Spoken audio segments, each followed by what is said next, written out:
What does it mean to you when we say begin with the end in mind? Well, I think a successful farm and a successful season, it means that you're able to distribute everything that you farm, and that you don't have anything left over. Right. And so to size your farm in accordance with your ability to maintain quality throughout the farm, and thereby distribute everything that you grow, real key factor. We don't want to be sitting on things that we can't sell.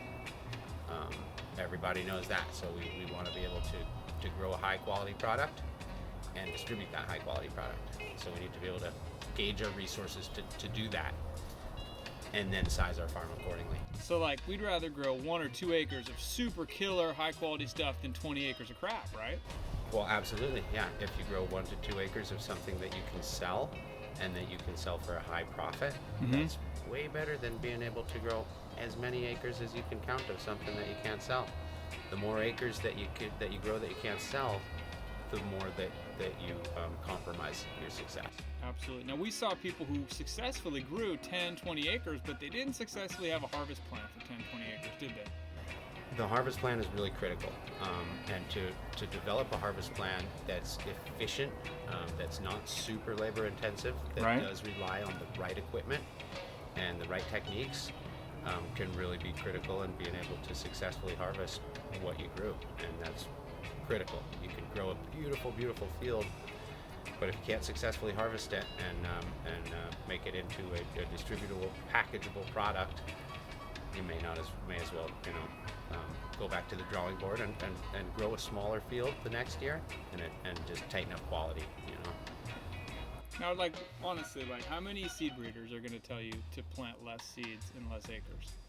I mean, I kind of feel like it's counterintuitive, but at the same time, we want everyone to succeed, right? So it's really the best way to go, no? Biggest key is that we all succeed, and we've seen, unfortunately, too many stories where folks maybe didn't get where they wanted to go with their farm, right? And so maybe didn't come back the next year and grow another farm. But we saw lots of small success stories too, on like 2, 3, 4, 5 acres that just crushed it, didn't we? Yeah, absolutely.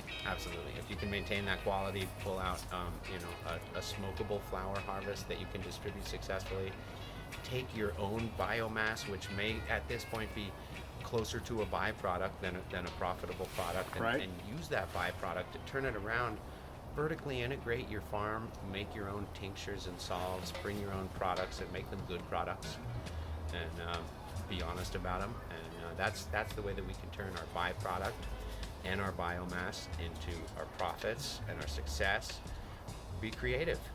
We can use our stems, we can use our roots, and we can recycle our materials, and we can be more efficient with the way we grow, the way we harvest, with our labor especially. This can be something that's really labor intensive, so figuring out ways to work smarter and not harder is key to making the farm succeed. Oh yeah. Now, what are some cherry blossoms there next to you? Yeah, these are cherry blossoms. They look great, right? How old are they? I think they're just about 6 weeks from seed now at this point. So, they're eager to get going in the spring light. And these, plants like this left through the season would end up being monsters. Yeah, it's springtime and it's time for everybody to get some seeds in the ground and think about what their harvest plan is and what their distribution plan is, and start locking these things down and then put your seeds in the ground. And if people want to reach out to you to ask you some questions, you're always available, right? Always available, absolutely. Yep. Give us a call anytime, shoot us an email. We're going to be in Austin at the Lucky Leaf Expo, and we're going to be talking there, and we're also going to be available for all kinds of questions, and we hope to meet a lot of you guys there. Yeah, this is another 2021. I think it's going to be a lot more successful in 2020. What do you say? Absolutely. We're seeing, success increase, and